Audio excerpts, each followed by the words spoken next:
The collision. Sophia Reyes wiped sweat from her brow as she pinned the last colorful poster to the community board. The Esperanza Cultural Center was celebrating its 20th anniversary this weekend, and despite the rumors of redevelopment swirling around the Mesa Verde neighborhood, she was determined to make it spectacular. "Miss Reyes?" A smooth voice interrupted her thoughts. Sophia turned to find a tall man in an impeccably tailored charcoal suit that probably cost more than her monthly salary. His dark hair was styled with precision, and his amber eyes held the confidence of someone unaccustomed to hearing no. "I'm Julian Mercer, CEO of Horizon Technologies." He extended his hand, his smile not quite reaching his eyes. "I was hoping we could discuss the future of this facility." Sophia shook his hand firmly. "The future is this weekend's anniversary celebration. You're welcome to attend, Mr. Mercer." His smile tightened. "I think you know why I'm here. Your board received our offer last month." "And declined it last week," Sophia replied, descending from her step stool. At 5'4", she still had to look up to meet his gaze, but her posture conveyed she was anything but intimidated. "The Esperanza Center isn't for sale."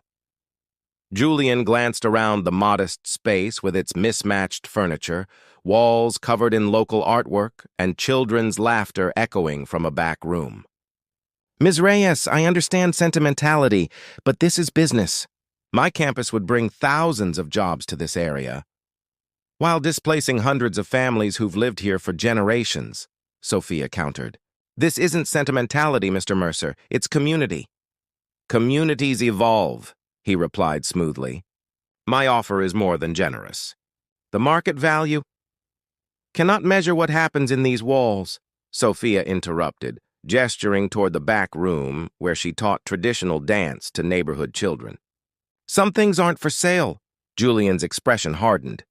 "Everyone has a price, Ms. Reyes. Let's be realistic." Sophia laughed, the sound genuine and warm, catching him off guard. "Is that what you believe? That dignity has a price tag?" "I believe in creating value," Julian replied stiffly. "My technologies have improved millions of lives.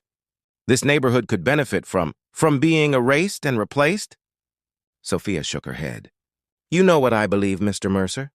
That true worth isn't measured in dollars. That people who need to buy their way into respect never truly have it." Julian's jaw tightened. "Respect follows success, Ms. Reyes. That's the reality." Sophia stepped closer, her voice soft but unwavering. "You think money buys respect? It only buys compliance, and compliance fades the moment the pressure's off." Julian froze, his practiced retort dying on his lips. For a moment, vulnerability flashed in his eyes, a crack in his armor that disappeared as quickly as it appeared. A young girl ran into the room, her dark braids bouncing. "Miss Sophia! Diego says he can't dance with Maria because she has cooties." Sophia smiled warmly. "Tell Diego that in this dance everyone partners with everyone." She turned back to Julian. "If you'll excuse me, Mr. Mercer, I have a class to teach. Feel free to watch if you'd like to see what you're trying to purchase." As Sophia walked away, Julian stood motionless, unsettled by her words. Nobody spoke to him that way. Not his employees, not his board, not even his ex-wife during their bitter divorce. Yet this woman with paint-stained fingers and fire in her eyes had dismissed him as if his billions meant nothing. For the first time in years, Julian Mercer felt something shift inside him, an uncomfortable question taking root in his mind. What if she was right? The challenge. Julian Mercer drummed his fingers against his mahogany desk, the skyline of the city sprawling before him through floor-to-ceiling windows. The quarterly projections displayed on his screen should have commanded his attention, but his mind kept returning to Sophia Reyes and her defiance. "The board is getting impatient about the Mesa Verde acquisition," said Vanessa Chen, his chief operating officer, interrupting his thoughts. "They're asking if we need to employ more persuasive methods." Julian frowned. "What exactly are you suggesting?" Vanessa adjusted her glasses. "There are ways to make operating costs rise for neighboring businesses. The right inspectors, a few code violations." "We don't operate that way," Julian said sharply, though he knew similar tactics had been employed by his company in the past, always with plausible deniability, always at arm's length. "The cultural center is the last holdout. Vanessa reminded him. Without it, the rest will fold. Julian stood, straightening his tie. I'll handle it personally. 2 days later, Julian returned to the Esperanza Center. The anniversary celebration was in full swing, music pulsing from speakers, children racing through the courtyard, and tables laden with homemade food. He felt conspicuously out of place in his casual designer clothes, which still looked too formal amidst the festive atmosphere. He spotted Sophia in the center of a circle, demonstrating a dance step to a group of adults and children. Her red dress swirled as she moved, her laugh ringing out when an elderly man exaggeratedly mimicked her steps. The joy on their faces seemed so genuine, so unburdened by the concerns that filled Julian's daily existence. You came, Sophia said, appearing beside him while he was lost in observation. I didn't expect that. Julian composed himself. I wanted to see what $2 million looks like when it's turned down. And? She raised an eyebrow, a challenge in her gaze. Before he could answer, a teenage boy approached with an older woman who shared Sophia's eyes. Mom wants you to eat something, the boy said to Sophia. You've been dancing for hours. Julian, this is my mother, Elena, and my brother, Marco, Sophia introduced them. Elena studied Julian with knowing eyes. So you're the businessman who wants to tear down our center. Julian extended his hand politely. I'm exploring development opportunities that could benefit everyone. Like when they developed my neighborhood in Chicago? Elena's voice held no bitterness, only certainty. I was a girl then. We lost everything, not just our home, but our connections, our support system. Progress has costs, Julian replied mechanically. So does losing your soul, Elena said, patting his arm before walking away. Marco lingered. Whatever you're offering, double it. Then maybe we'll consider it. Marco! Sophia admonished. Julian regarded the young man. Do you speak for the center now? I speak as someone who sees reality, Marco replied. Everyone has a price. That's what I told your sister. And I meant what I said in response, Sophia interjected. Some things shouldn't be for sale. A commotion near the entrance caught their attention.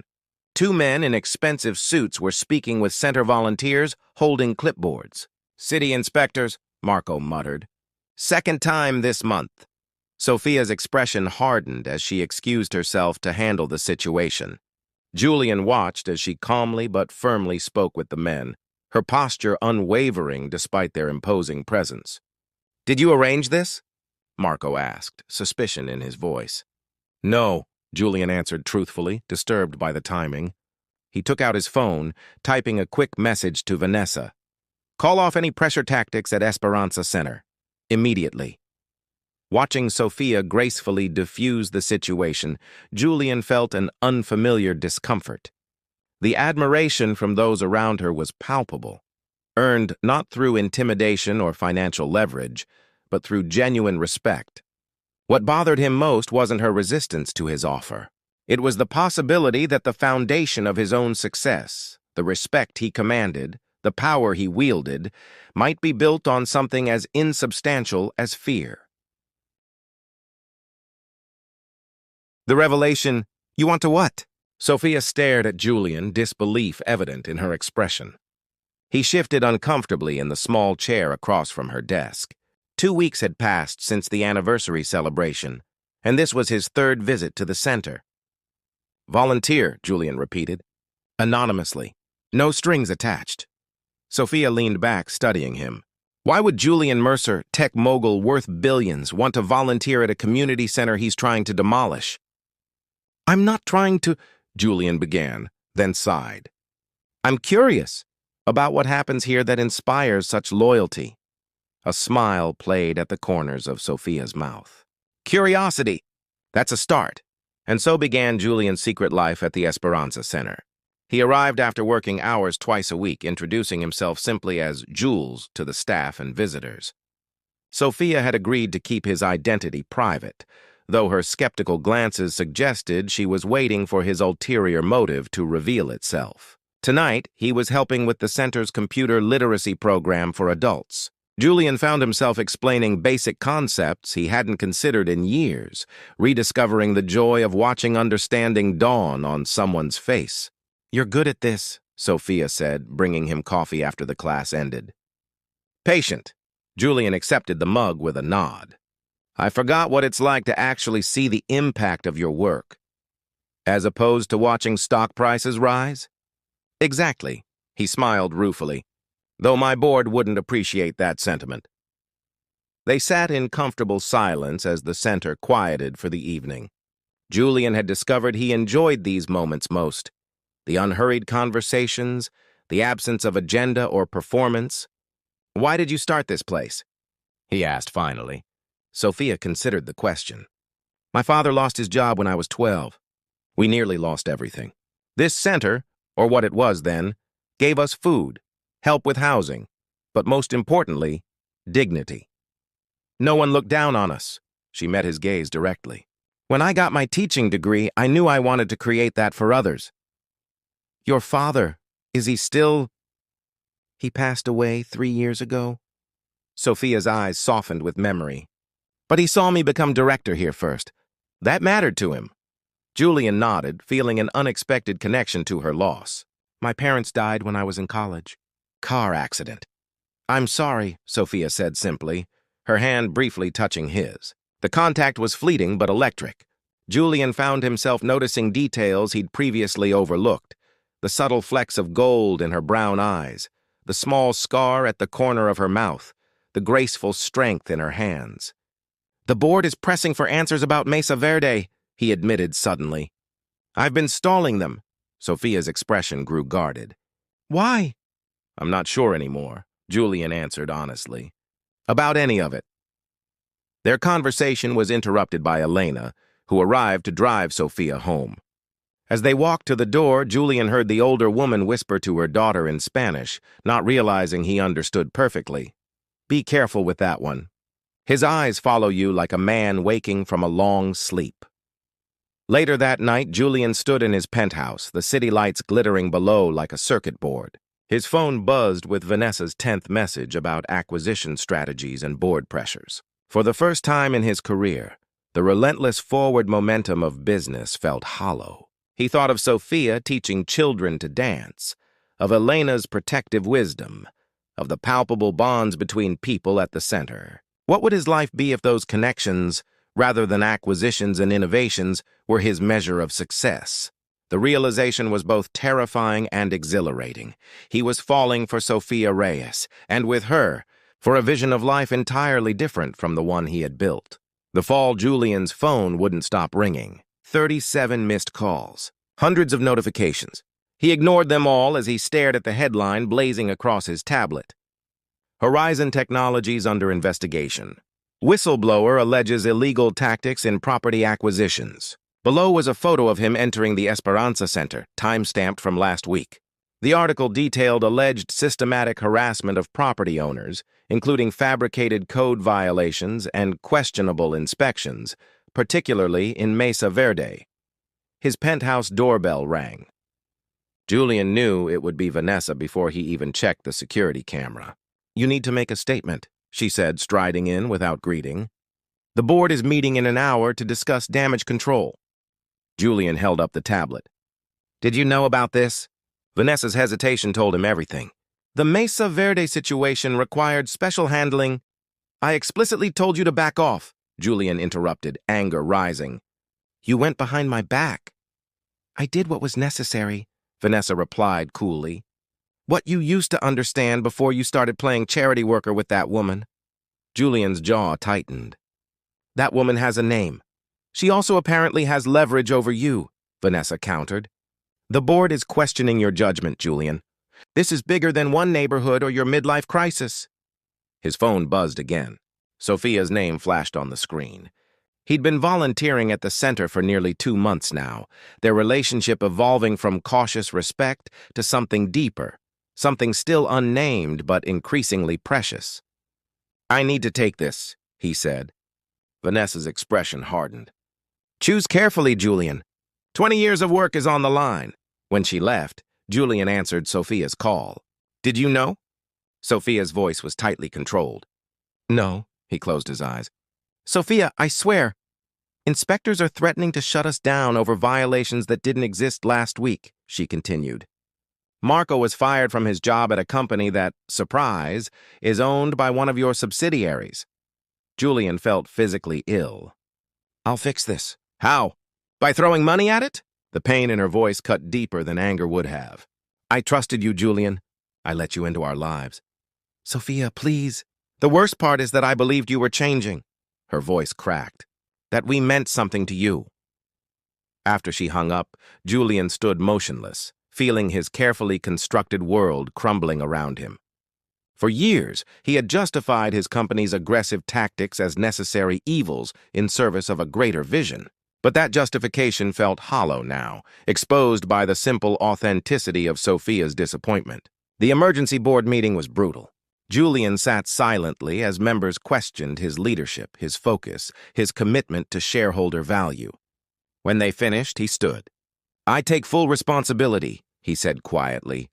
The actions described in that article may have been executed without my direct knowledge, but they happened under my leadership. Murmurs spread around the table. I propose a full investigation, complete transparency, and restitution to affected communities. Julian's voice gained strength. Starting with Mesa Verde.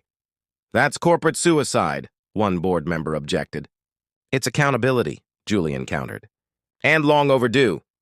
The vote was swift and decisive. By evening, Julian Mercer, founder and CEO of Horizon Technologies, had been placed on administrative leave pending investigation. Outside the corporate headquarters, reporters swarmed him.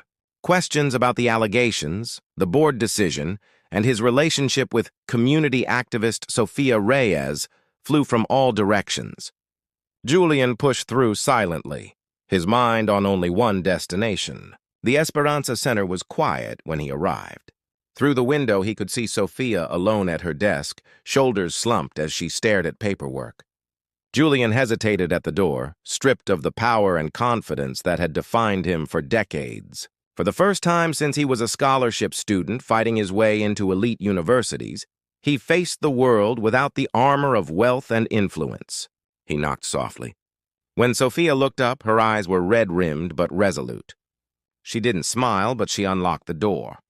I've lost everything, Julian said simply as he entered. Sophia regarded him steadily. Have you? The redemption rain pattered against the windows of the small coffee shop 2 blocks from the Esperanza Center. Julian warmed his hands around a ceramic mug, the unfamiliar weight of his newly grown beard still strange against his palm. 3 months had passed since the investigation began. The board's settlement offer is insulting, said Rafael Ortiz, the community lawyer representing Mesa Verde residents. They're hoping the negative press has died down enough that they can return to business as usual. Julian nodded, reviewing the documents. They're counting on everyone having a price, don't we? Rafael asked pointedly. Julian smiled faintly. I used to think so. After being ousted from Horizon, Julian had surprised everyone by offering his expertise to the Mesa Verde coalition. Working alongside Rafael, he'd applied his business acumen to protecting the community rather than dismantling it. I can get them to triple this, Julian said, making notes on the proposal. But more importantly, we need legal protection against future development without community approval. As Rafael departed with their strategy, Julian remained, watching raindrops trace patterns down the glass. His life had been transformed in ways he couldn't have imagined 6 months ago. His penthouse was sold, his luxury cars gone. He now rented a modest apartment within walking distance of the center. What surprised him most wasn't the material downsizing, but how little he missed his former lifestyle. The constant acquisition of things, of power, of superficial admiration had been a hollow pursuit compared to the genuine connections he was building now. Is this seat taken? Sophia's voice pulled him from his thoughts. Julian looked up, his heart quickening as it always did in her presence. It's yours if you want it. She slid into the chair opposite him, unwinding a colorful scarf from around her neck. Their relationship had slowly mended over the past months, evolving from professional courtesy to cautious friendship. And finally to something neither had yet defined. The children missed you at yesterday's class, she said. Julian smiled. Lawyer meetings ran late. Tell Miguel I'll help with his project tomorrow. Sophia nodded, a comfortable silence falling between them. I received an interesting offer today, she finally said. The Richardson Foundation wants to fund a major expansion of our programs. They were impressed by our resistance to corporate takeover. That's wonderful, Julian said genuinely. You deserve it. The funding comes with a request, she continued. They want experienced business oversight for the expansion. Her eyes met his. I suggested you. Julian stared at her, speechless. You understand both worlds now, Sophia explained. And despite everything, I trust you. Those 3 words, I trust you, held more value than any acquisition he'd ever made. Why? He asked softly. After what my company did, because you chose to make it right, even when it cost you everything, she answered. That's the difference between the man who walked into my center offering millions and the man sitting before me now. Julian reached across the table, his fingers gently intertwining with hers. Not everything, he said quietly. I haven't lost everything. Later that evening, they walked through the neighborhood together, planning possibilities for the expansion. The rain had stopped, leaving the streets glistening under streetlights. I received an offer too, Julian admitted as they paused in the small park across from the center. Venture capital firm? They want me to lead a new tech initiative. Sophia's expression remained neutral, but her hand tensed in his. Will you take it? It would mean returning to my old world, Julian said. Back to measuring success in acquisitions and market share. Where you once belonged, Sophia observed. Julian shook his head. Where I once hid. He turned to face her fully. I don't want that life anymore. The moonlight caught in Sophia's eyes as she studied him. What do you want, Julian? This community. This work. He stepped closer, his voice dropping. You. Sophia's smile bloomed slowly, transforming her face. I was hoping you'd say that. When their lips finally met, Julian understood what true wealth felt like. Not the cold accumulation of power and possessions, but the warm certainty of belonging, of being valued for who he was, not what he owned. 6 months later, the Esperanza Center celebrated the groundbreaking of its expansion. Julian stood beside Sophia as she addressed the crowd, her passion inspiring as always. His former board members had eventually agreed to a settlement that included substantial reparations and legal protections for the neighborhood. None of this would be possible without someone who taught us all that transformation is always possible, Sophia said, turning to Julian. Someone who learned that real respect can't be bought, it must be earned. As applause surrounded them, Julian squeezed her hand, remembering her words from their first meeting. She had been right.